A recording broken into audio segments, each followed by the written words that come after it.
کہ حضور کمر کس لیتے اور ہم جو ہے وہ خود بھی تیار ہو جاتے کہ نبی علیہ السلام کو بڑی شدت سے رمضان کا انتظار ہوتا، تو وہ اس مہینے نبی علیہ السلام جو ہے وہ اور فرمایا کہ شعبان جو ہے یہ میرا مہینہ ہے، سمجھ آئی؟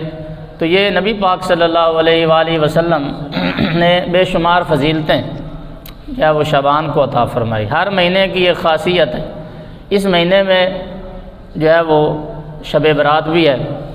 اس کے علاوہ اسی مہینے کے ابتدا میں حضرت سیدنا امام اعظم ابو حنیفہ نعمان بن ثابت رضی اللہ تعالیٰ عنہ، آپ کا بھی عرس شروع ہے، تقریباً 3-4 دن آپ کا عرس ہوتا ہے، 2 کو آپ کا وصال ہے، 2 شعبان کو، تو رونقیں لگی ہوئی ہیں آپ کے آستانے پہ، اور یہ انشاءاللہ قیامت تک رہیں گی۔ امام اعظم ابو حنیفہ کے ماننے والے اپنے آپ کو حنفی کہتے ہیں کہ ہم حنفی المسلک ہیں، ہم الحمدللہ ہم اہل سنت و جماعت حنفی ہیں، ابو حنیفہ سے حنفی ہیں، یعنی آپ کی جو تعلیمات ہیں اور آپ کی جو تحقیق ہے، ہم جو ہے وہ آپ کی تحقیق کو لیتے ہیں اور آپ کی تحقیق کو فالو کرتے ہیں۔ اس لیے کہ ایک محدث کا کام ہوتا ہے کہ وہ صرف حدیثوں کو اکٹھا کرتا ہے، اس میں جرح و تعدیل کے مسائل کو اخذ کرتا ہے، ضعیف کون سی ہیں، حسن کون سی ہیں، حسن لذاتی ہی کون سی ہے، یہ ساری حدیثوں کو الگ الگ کر کے محدث کا یہ کام ہوتا ہے کہ حدیثیں یاد کرنا، ان کو لکھ کے آگے چھپوا دینا۔ لیکن جو ایک فقیہ ہوتا ہے، محدث صرف حدیثوں کا ماہر ہوتا ہے، لیکن جو ایک فقیہ ہوتا ہے، فقیہ فقہ کے علم رکھنے والا، اس کو تمام علوم پر دسترس حاصل ہوتی ہے، وہ علم تفسیر کا بھی ماہر ہوتا ہے، علم حدیث کا بھی ماہر ہوتا ہے، حتیٰ کہ تمام علوم دینیہ سے وہ واقفیت رکھتا ہوتا ہے، تب جا کر ایک بندہ جو ہے وہ فقیہ بنتا ہے۔ تو امام اعظم ابو حنیفہ فقیہ ہیں، لوگ امام بخاری کے ساتھ موازنہ کرتے ہیں امام اعظم ابو حنیفہ کا کہ ہم امام اعظم ابو حنیفہ کی تقلید نہیں کریں گے، بلکہ ہم امام بخاری کی روایات جو انہوں نے ذکر کی ہیں بخاری میں، بس ہم نے ان کو لینا ہے، حالانکہ ان دونوں کا آپس میں کوئی موازنہ ہی نہیں۔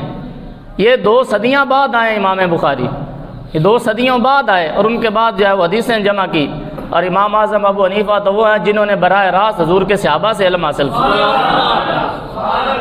جنہوں نے صحابہ کی زیارت کی ہے، جو تابعی ہیں اور تابعین کے امام ہیں۔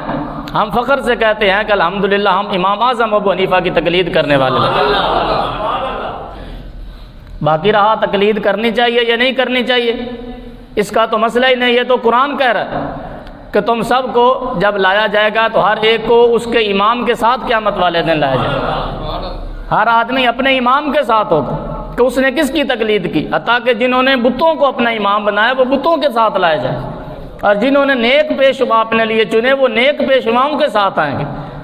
تو ہمیں فخر ہے کہ قیامت والے دن بھی انشاءاللہ ہم امام اعظم ابو حنیفہ کے ماننے والوں کے ساتھ ساتھ ہوں گے۔ اس میں کوئی دو رائے نہیں ہے کہ بس ہم بہت یہ ٹرینڈ چلا کے بس قرآن کو یا حدیث کو مانو، اور آج بھی یہ لوگ کہتے ہیں یار وہ بندہ بڑی اتھینٹک گل کرتا، بس وہ قرآن حدیث تو باہر جانتا ہی نہیں، کہتے ہیں ہمیں کسی امام کا قول نہ پیش کرو، یا قرآن لاؤ یا حدیث لاؤ، اس کے علاوہ ہم کسی امام کے قول کو مانیں گے نہیں مانیں گے۔ اور جب ہم کہتے ہیں امام بخاری نے یہ کہا، نے کہا ہاں یہ تو ہم مانیں گے کہ امام بخاری نے کہا، حالانکہ امام بخاری یہ خود مقلد ہے امام شافعی کے، سبحان اللہ، یہ امام شافعی کی تقلید کرنے والے ہیں۔ اور امام شافعی سے پوچھا گیا آپ کی رائے امام اعظم ابو حنیفہ کے بارے میں کیا ہے؟ فرمایا الفقہاء کلہم عیال ابی حنیفہ، فرمایا کہ جتنے بھی کائنات میں فقیہ گزرے ہیں یا گزریں گے وہ سارے عیال ہیں ابو حنیفہ کے۔ فرمایا تم ابو حنیفہ کے پوچھتے ہو، یہ تو سارے ان کے بچے ہیں، اگر کسی امام کا پوچھنا ہے تو امام اعظم ابو حنیفہ کی ذات ہے۔ فرمایا یہ تو عیال ہیں ان کے، یہ اہل و عیال جس طرح ہوتے ہیں، یہ تو سارے ان کے نوکر ہیں۔ 4 اماموں کے نام آج بھی مسجد نبی میں داخل ہو تو سامنے 4 اماموں کے نام لکھے ہوئے ہیں، اور سب سے پہلا نام اور بڑا نام جس ہستی کا لکھا ہوا ہے آج بھی مسجد نبی میں حضور کے روضے کے سامنے حضرت امام اعظم ابو حنیفہ کا نام۔ یہ صرف پاکستان میں کیا جناب بنگلہ دیش کیا ہو، جہاں بھی آپ چلے جائیں، سوائے چاند لوگوں کے جن کا نعرہ یہ ہے کہ اماموں کے علاوہ کسی کو نہ مانو، امام کو نہ مانو، باقی بس قرآن حدیث کو مانو، جنہوں نے یہ نعرہ لگایا اور لوگوں کو چاہا کہ دین سے دور کر دے۔ اللہ کے حتیٰ کہ آج بھی 85% لوگ پوری دنیا میں امام اعظم ابو حنیفہ کے فالوور ہیں، آپ کے مقلد ہیں۔ تقلید سے ہٹ کر کوئی راستہ ہی نہیں بنتا۔ امام احمد بن حنبل کے مقلد ہیں پورے عرب والے، اہل مدینہ اور اہل مکہ آج بھی امام احمد بن حنبل کی فقہ کو لیتے ہیں، وہ تقلید کرتے ہیں۔ جتنے بھی بڑے بڑے آپ دیکھ لیں، امام مسلم شاگرد ہیں امام بخاری کے، اور امام بخاری خود امام شافعی کی تقلید کرتے ہیں۔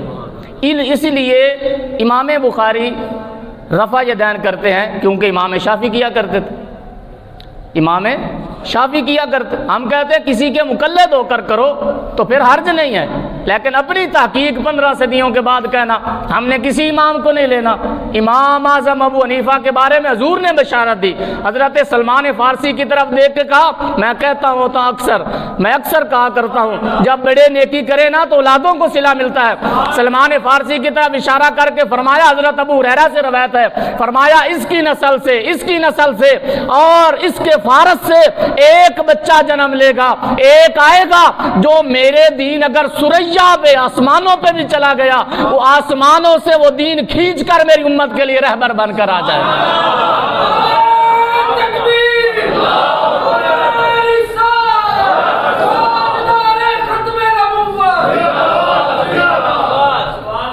ہم امام اعظم ابو حنیفہ کے ماننے والے ہیں اور اکثر امام اعظم ابو حنیفہ کے جو ہے وہ مقلد ہیں۔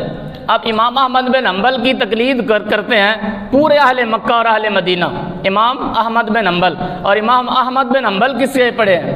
یہ کن کے شاگرد ہیں؟ جی میں ہوتا ہے نا مدینے تو جی میں ہوتا ہے مکے، بس وہ دین ٹھیک ہے۔ تے یہ بھی تو دیکھو نا، امام احمد بن حنبل یہ کس کے شاگرد ہیں؟ امام ابو یوسف کے۔ کس کے جی؟ امام ابو یوسف۔ اور امام ابو یوسف امام اعظم ابو حنیفہ کے بہترین شاگردوں میں سے ایک ہستی کا نام امام ابو یوسف ہے۔ امام ابو یوسف شاگرد ہیں امام اعظم ابو حنیفہ کے۔ انہوں نے کہا تھا کہ حضور میں نے سارے گھر کا خرچہ خود چلانا ہوتا ہے اور میری والدہ بیمار ہیں، گھر کا خرچہ کیسے چلے گا؟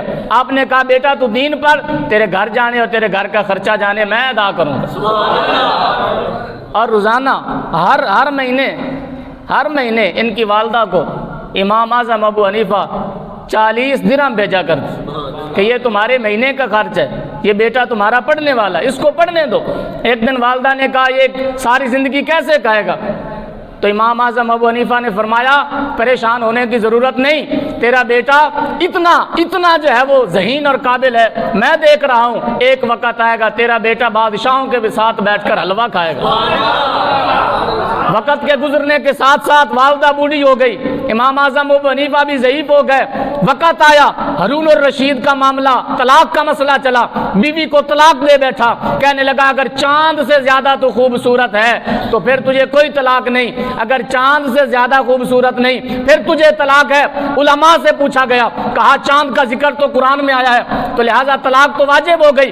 امام اعظم ابو حنیفہ کے شاگرد موجود تھے، امام ابو یوسف کو بلایا گیا، آپ نے کہا طلاق نہیں ہوئی اس لیے کہ رب 4 قسمیں اٹھا کر کہتا ہے والتین والزیتون وطور سینین وہذا البلد الامین لقد خلقنا الانسان فی احسن تقویم۔ رب کہتا ہے کائنات کی بڑی بڑی حسین چیزوں کو میں نے بنایا ہے، پر حضرت انسان سے بڑھ کر میں نے حسین کسی چیز کو نہیں بنایا۔ کہا یہ چاند کیا ہے؟ تیری بیوی تو چاند سے بھی زیادہ قرآن کی روشنی میں خوبصورت ہے۔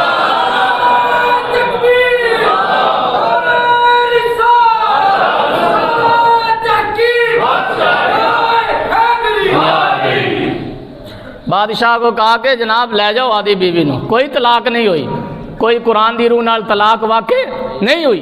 بادشاہ نے کہا بڑے بڑے ائمہ یہاں موجود تھے لیکن آؤ آج ہمارے ساتھ بیٹھ کر تخت پر حلوہ کھاؤ۔ حلوہ کھانے لگے، اس نے کہا گہندہ کے بعد آپ قاضی القضات ہیں، آپ کو چیف جسٹس کا عہدہ دیا جاتا ہے۔ اتنے ذہین جو عہدہ لینے کے بعد جب تخت پر بیٹھے بادشاہ کے ساتھ حلوہ کھانے لگے تو ماں بھی موجود تھی، ماں رونے لگی، کہنے لگی واہ کیا مبارک تھا تیرا استاذ، اس نے مجھے کہا تھا، میں دیکھ رہا ہوں کہ ایک دن بادشاہ کے ساتھ بیٹھ کر یہ حلوہ کھائے گا۔ کہتی مان گئی ہوں تیرا استاذ بھی سچا تھا، تیرے استاذ کی باتیں بھی بڑی نرالی۔ یہ امام ابو یوسف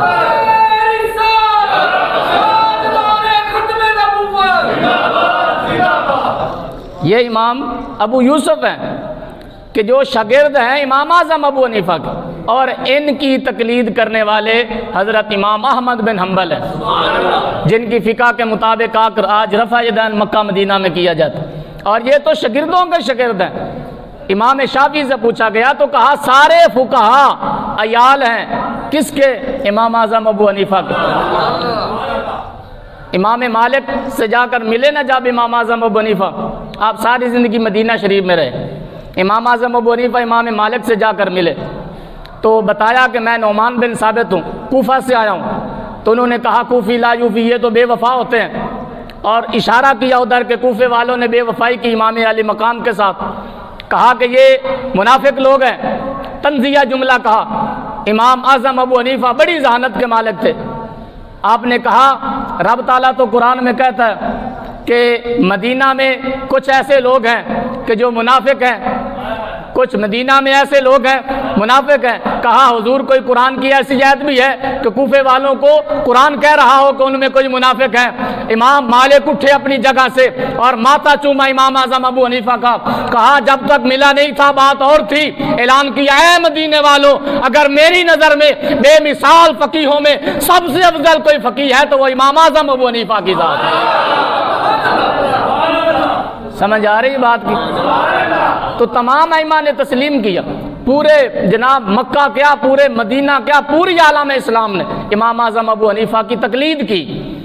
اسی لیے تقریباً روایات میں ملتا ہے کہ 83,000 سے زیادہ اصول جمع کیے امام اعظم ابو حنیفہ، اصول فقہ کے اصول جمع کیے 83,000 سے زیادہ، اور ایک ایک اصول پر آگے لاکھوں مسئلے اخذ کیے۔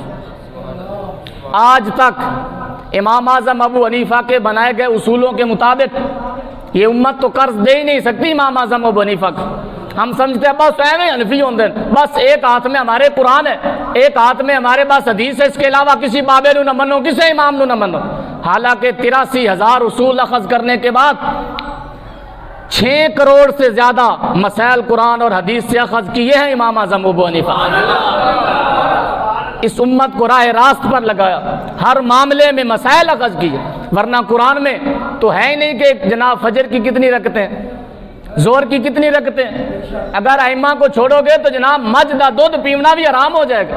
اگر امامہ دی تحقیق نو منو گے، نہیں منو گے تو یہ تے حرام ہو جائے گا۔ مکھن کھانا مجھ دا دودھ بھی حرام، مجھ دا گوشت بھی حرام، کٹے دا گوشت بھی حرام۔ مولوی صاحب لینے چ لگے ہو گوشت لین واسطے کٹے دا، تازے کٹے دا گوشت۔ قرآن اور حدیث میں کہیں آیا ہے کہ یہ حلال ہے؟ بولو نا سبحان اللہ۔ اگر امامہ نو چھڈنا جائے تو پھر مجھ دا دودھ نہ پیو، اس لیے کہ مصطفیٰ اور مصطفیٰ کے صحابہ میں سے کسی نے بھی مجھ دا دودھ نہیں پیتا۔ جاؤ چیلنج ہے، کسی حدیث میں لب کے دکھا دیو کہ مجھ دا دودھ حضور نے پیتا یا مجھ دا گوشت حضور پاک نے کھایا، نہیں کھایا۔ اس لیے کہ مکہ مدینہ عرب ممالک میں یہ پائی نہیں جاتی تھی۔ جے اے آج سانو مجھ دی صورت دے وچ نعمت نصیب ہوئی ہے تو امام اعظم ابو حنیفہ دی تحقیق دا صدقہ۔ اگر صرف قرآن اور حدیث کو مانو، مولوی واسطے نہ دودھ مجھ دا جائز ہے، نہ کٹے دا گوشت جائز ہے، نہ مجھ دا مکھن جائز ہے، نہ جناب دیگر چیزاں کھویا مجھ دا کسی قسم دا جائز نہیں۔ اگر امام اعظم ابو اور ہمارا نصیب ہے، ہمارا مقدر ہے، ہمیں امام ملا ہے تو وہ امام اعظم، اگر ہمیں غوث ملا ہے تو وہ غوث اعظم، اور اگر فاروق ملا ہے تو وہ فاروق اعظم، اور اگر نبی ملا ہے تو وہ نبی اعظم ہمیں نصیب ہے۔ گج کے کہو ذرا سبحان اللہ۔ اللہ پاک فَاسْأَلُوا أَهْلَ الذِّكْرِ إِن كُنتُمْ لَا تَعْلَمُونَ، فرمایا اہل ذکر سے، علماء سے پوچھو اگر تم کچھ نہیں جانتے۔ تو اللہ نے قرآن میں علماء کا محتاج کیا، دینداروں کا محتاج کیا، کہا تم ڈائریکٹ قرآن اور حدیث کے ان مسائل تک نہیں پہنچ سکتے کہ جن تک وہ لوگ پہنچے جو پاک صاف ذہن کے مالک لوگ تھے۔ امام اعظم ابو حنیفہ کہ ہم الحمدللہ تقلید اس لیے کرتے ہیں کہ رب ہمیں کہتا ہے کہ ان کے پیچھے چلو، وَاتَّبِعْ سَبِيلَ مَنْ أَنَابَ إِلَيَّ، جو رب تک پہنچ گئے ہیں تم ان تک پہنچ جاؤ تو وہ تمہیں رب تک پہنچا دیں۔ سمجھ آ رہی بات کی؟ ہم الحمدللہ حنفی ہیں اور امام اعظم ابو حنیفہ کے ماننے والے ہیں۔ اور اس نے کوئی تھوڑی تحقیق نہیں کی، جنہوں نے 16 سال کی عمر میں پہلا آپ نے حج کیا اور تقریباً 55 حج فرضی حج امام اعظم ابو حنیفہ نے ادا فرمایا، 55 حج، اور تقوی کا یہ عالم تھا کہ 40 سال تک آپ ساری رات بیٹھ کر مسائل شرعیہ اخذ کرتے رہتے اور صبح کے وقت تہجد پڑھ کر نماز پڑھ کر پھر آپ تھوڑی دیر کے لیے آرام فرماتے، ساری رات جاگتے اور جاگ کر مسائل 40 سال تک، ایک روایت میں 46 سال تک امام اعظم ابو حنیفہ سارے مسائل اخذ کرتے رہے اور تقریباً 55 حج آپ نے خود ادا فرمائے، فرضی حج آپ ہر دفعہ 16 سال کی عمر میں اپنے دادا کے ساتھ پہلا حج کیا، اس کے بعد پھر ساری زندگی امام اعظم ابو حنیفہ نے فرضی حج کوئی بھی نہیں چھوڑا۔ خود تاجر تھے، تجارت کرتے، لوگ رکھے ہوئے، کپڑے کا کاروبار تھا، ایک تھان میں تھوڑا سا داغ تھا اور وہ ہاتھ کی بنائی ہوتی تھی پہلے، اس میں کچھ تھوڑا بہت نقص رہ گئے، آپ جو ہے وہ کہیں جانے لگے تو اپنے شاگرد سے کہا جو وہاں بیٹھ کر کام کرتے تھے، اپنے نوکر سے کہا کہ جب بھی کوئی کپڑا لینے کے لیے آئے تو اس کو یہ بتا دینا کہ اس میں داغ ہے، اس کی قیمت تھوڑی ہے، اگر وہ چاہے تو لے جائے ورنہ اس کو اس کپڑے کا عیب ضرور بتا دینا۔ ہم تو آج کوشش کرتے ہیں کہ چلو عیب چھوپی جائے، پیسہ آنا چاہیے، لیکن وہ کہتے ہیں کہ اس میں عیب ہے بتانا اور اس کی قیمت اتنی بتانا۔ جب جو ہے وہ گاہک آیا اکٹھا اس نے کپڑا خریدا تو شاگرد نے کہا چلو ہن وکری ہے جان دے۔ امام صاحب جب واپس آئے کہا وہ کپڑا کتنی قیمت میں بیچا تھا؟ کہا کہ حضور انہوں نے اکٹھا خریدا ہے تو میں نے بھی اسی طرح واضح نہیں کیا، وہ لے گئے۔ آپ نے فرمایا اس کپڑے کی جتنی قیمت ہے سب قیمت کو صدقہ کر دو، میرے لیے کھانا جائز نہیں ہے، ہمارے لیے کھانا وہ جائز نہیں ہے، اس لیے کہ اس میں شبہ کا معاملہ شامل ہو گیا، اس میں شبہ آ گیا، اس میں حلال کی گنجائش آ گئی کہ شاید وہ میرے لیے جائز نہ ہو، لہذا اس تمام مال کو اللہ کی راہ میں صدقہ کرو۔ کہیں ذرا سبحان اللہ، گج کے کہو ذرا سبحان اللہ۔ امام اعظم ابو حنیفہ کے ہم اس لیے مقلد ہیں، داتا علی اجویری سے لے کر آج تک جتنے بھی اللہ کے فقیر آئے وہ حضرت امام اعظم ابو حنیفہ کے مقلد ہی آئے ہیں، وہ تقلید کرنے والے امام اعظم ابو حنیفہ کے۔ داتا صاحب فرماتے ہیں مجھے کوئی مسئلہ درپیش آیا، کشف المحجوب میں خود لکھتے ہیں، کہا کہ مجھے کوئی پریشانی آ گئی تو میں جب بھی مجھے کوئی پریشانی آتی تو کبھی میں بایزید بستامی کے مزار پہ چلا جاتا یا کبھی جو ہے وہ ملک شام میں حضرت بلال حبشی کے مزار پہ چلا جاتا، اللہ میری مشکل کو حل فرما دے۔ یہ بڑوں کا طریقہ رہا کہ جب بھی کوئی مشکل آتی تو اللہ کے کسی نیک بندے کی صحبت میں چلے جاتے۔ یہ کہتے ہیں میں نے ملک شام کا پیدل سفر کیا اور امام حضرت بلال حبشی رضی اللہ تعالیٰ عنہ کے مزار پر پہنچا، وہاں میں نے صفائی کی، جھاڑو لگایا، صفائی کی، ستھرائی کی اور اس کے بعد جو ہے وہ میں بیٹھا رہا، قرآن پاک کی تلاوت کرتا رہا۔ کہتے ادھر بیٹھے ہوئے مجھے اونگ آ گئی، نیند آ گئی، میں کیا دیکھتا ہوں نبی رحمت جانے جانا صلی اللہ علیہ وسلم باب بنی شیبہ سے جو ہے وہ اندر داخل ہو رہے ہیں، باب بنی شیبہ اس سے سرکار اندر داخل ہو رہے ہیں اور ایک بڑے نوجوان کو اپنی بغل میں سرکار نے اٹھایا ہوا ہے، پکڑا ہوا ہے اور آگے آگے چل رہے ہیں۔ میں قریب گیا، میں نے نبی پاک صلی اللہ علیہ وآلہ وسلم کے دست اقدس کا بوسہ لیا تو میں نے دیکھا کہ بڑا حسین نوجوان ہے جسے سرکار نے اپنی بغل میں اور ایک روایت میں سرکار نے اٹھایا ہوا اپنے ہاتھوں پہ، تو میرے دل میں خیال آیا یہ کون خوش نصیب ہے جسے حضور کا اتنا قرب حاصل ہے، جسے سرکار کا اتنا قرب حاصل ہے۔ وہ پریشانی داتا صاحب کو کون سی تھی؟ وہ پریشانی یہ تھی کہ 4 امام ہیں فقہ کے، 4 امام ہیں فقہ کے، تو میں کس کی تقلید کروں؟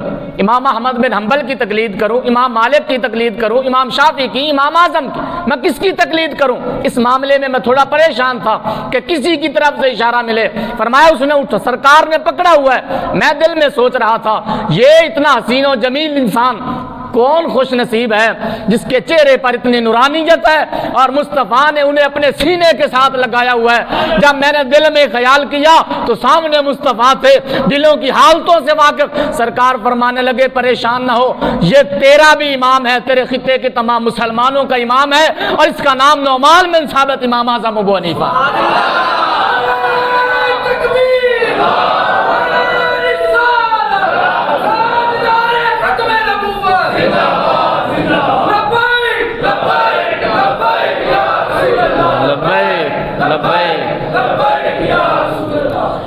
امام اعظم ابو حنیفہ نعمان بن ثابت رضی اللہ تعالی عنہ نے ساری زندگی تقوی میں بسر کی اور آپ بادشاہ وقت چونکہ ظالم تھا ابو جعفر منصور، بار بار ان کو کہتے رہے کہ تو اپنے ظلم سے باز آ، وہ باز نہ آیا۔ پھر آپ نے اعلان کیا کہ اگر یہ خلافت اور اس تخت کا کوئی عہدیدار ہے تو وہ آل رسول اس تخت کے عہدیدار ہے۔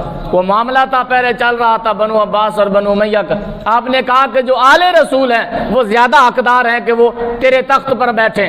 بہرحال اس نے بہانہ بنایا، کہا کہ ان کو کوئی عہدہ دیتے ہیں، ان کو عہدہ دیتے ہیں، جب یہ ہمارے ساتھ شامل ہو جائیں گے تو پھر ان کی جرت نہیں ہوگی ہمارے خلاف آواز اٹھانے کی۔ سب سے بڑا عہدہ اس وقت قاضی القضات چیف جسٹس کا ہوتا، اس کے حکم کے متحد بادشاہ وقت بھی ہوتا۔ آپ نے کہا کہ آپ ذرا چیف جسٹس بن جائیں، بادشاہ وقت نے کہا، آپ نے کہا کہ میں اس قابل نہیں ہوں کہ میں انصاف کی کرسی پر بیٹھوں۔ اس نے کہا آپ جھوٹ بولتے ہیں، آپ ہی تو اس قابل ہیں۔ آپ نے کہا آپ خود کہہ رہے ہیں کہ میں جھوٹ بول رہا ہوں، اور جھوٹا آدمی کبھی اس کرسی پر بیٹھ نہیں سکتا۔ کہا آپ نے خود ہی تو کہا کہ میں جھوٹا آدمی، اور جھوٹا آدمی قاضی القضات کی سیٹ پر بیٹھے، انصاف کروں گا میں جس نے ابتدا میں جھوٹ بول دیا۔ اس نے کہا بادشاہ وقت نے ان کو جیل میں پھینک دو۔ روایات میں ملتا ہے جیل میں رہ کر آپ نے 7000 مرتبہ قرآن پاک کی تلاوت کی۔ ایسا بھی کوئی قیدی ہے؟ 7000 مرتبہ، 7000 مرتبہ۔ اور جہاں آج آپ کا مزار ہے اس جگہ پر بیٹھ کر آپ نے خود 60,000 مرتبہ تلاوت قرآن ادا کی۔ یہ جو امام ہیں جن کی تقلید کی گئی، اسی صرف ایک لفظ رٹا ہے، بس جی کسی امام کو ہم نہیں مانتے، ہم قرآن کو مانیں گے یا حدیث کو مانیں گے۔ قرآن اور حدیث میں سینکڑوں ایسے مسائل ہیں جو ہم اخذ نہیں کر سکتے۔ حالانکہ عبداللہ بن عباس فرماتے ہیں اگر میرے اونٹ کی نکیل بھی گم ہو جاتی ہے تو وہ میں آ کر قرآن سے پوچھتا ہوں، قرآن کی کسی نہ کسی آیت سے مجھے اپنی نکیل کو ڈھونڈنے کا طریقہ ہمیں قرآن عطا فرماتا ہے۔ لیکن یہ ہماری سوچ اس وقت نہیں ہے کہ ہم مسائل شریعہ کو اخذ کریں، ہاں ہم فالو کریں گے ان لوگوں کو جنہوں نے اپنی ساری زندگی اصول شریعہ کو مرتب کرنے کے لیے بسر کر دی۔ حضرت معاذ کو سرکار نے گورنر بنا کر جب بھیجا، گورنر بنا کر بھیجنے لگے تو آپ نے فرمایا اے معاذ بن جبل، آپ جا رہے ہو گورنر بن کے، فیصلے کیسے کرو گے؟ تو کہنے لگے میں اللہ کے قرآن سے لوگوں کے ساتھ فیصلے کروں گا۔ سرکار فرمانے لگے اگر قرآن میں تو وہ مسئلہ نہ پائے، تجھے نہ ملے تو پھر کیسے؟ یہ نہیں سرکار نے فرمایا اگر قرآن میں نہ ہو، بلکہ فرمایا تجھے نہ ملے، اس لیے کہ ڈھونڈنے والی آنکھ ہو تو قرآن میں تو ہر چیز موجود ہے۔ کہا اے معاذ اگر تجھے قرآن سے مسئلہ حل نہ ہو تو کیا کرے گا؟ کہا پھر آپ کا فرمان سے، آپ کے فرامین سے مسئلہ اخذ کروں گا۔ سرکار نے فرمایا اگر میرے جو ہے وہ احکام اور میری حدیث سے مسئلہ نہ ملا تو پھر کہا کہ پھر میں اجتہاد کروں گا اپنی تحقیق سے، قرآن اور سنت سے جو مسئلہ ٹکرا نہ رہا ہو میں اپنی تحقیق سے مسئلہ پیش کروں گا۔ سرکار نے سینے پہ ہاتھ فرمایا، حضور خوش ہوئے، فرمایا جا میں یہی سننے کے لیے بےتاب تھا، اللہ بھی تیری مدد کرے گا، اللہ کا رسول بھی تیری مدد کر کیا فرمایا اللہ تیرا مددگار ہو، اب جا۔ فرمایا اگر قرآن و حدیث میں کوئی مسئلہ نہ ملے پھر تحقیق کرنا، اور تحقیق ایسی کرنا کہ تیری تحقیق نہ قرآن سے ٹکرا رہی ہو نہ حدیث سے ٹکرا رہی ہو، کسی کو مسئلہ بتانا ہو تو بتا دینا۔ اجتہاد کا آپشن خود نبی پاک صلی اللہ علیہ وآلہ وسلم نے ترتیب دی ہے۔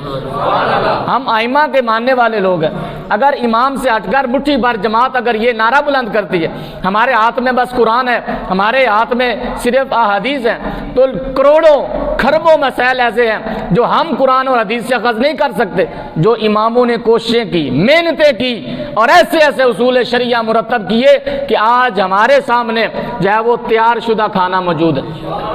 ہم جس کتاب کو بھی اٹھائیں وہ ساری تحقیق موجود ہے، اور ایک ایک حضور کے فرامین سے لاکھوں مسائل جو ہے وہ امام اعظم ابو حنیفہ نے جو ہے وہ مرتب فرمائے۔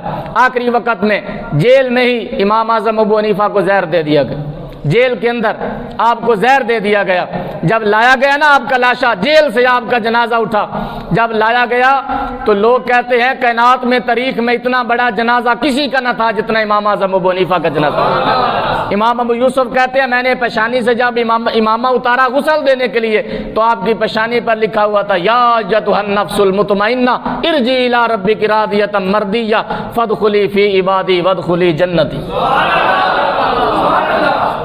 آپ کی پیشانی پر، سینے پر قرآن کی آیتیں، دائیں طرف اور بائیں طرف قرآن کی آیتیں، ہم سمجھ گئے کہ یہ صرف امام اعظم ابو حنیفہ صرف شریعت کے امام نہیں تھے، یہ ایک ہی وقت میں طریقت کے بھی امام تھے اور معرفت اور حقیقت کے بھی امام تھے۔ ساری زندگی اصول شریعہ کو مرتب کرنے میں حضرت امام اعظم ابو حنیفہ نے اپنی زندگی کو بسر کیا۔ ہمیں چاہیے کہ ہم اپنے آپ کو نیک لوگوں کے ساتھ جوڑیں جنہوں نے قرآن اور حدیث اور مسائل شریعہ کو اخذ کیا۔ دعا ہے رب لم یزل ہمارا مل بیٹھنا قبول و منظور فرمائے اور اللہ پاک ہمیں نیک لوگوں کی صحبت عطا فرمائے۔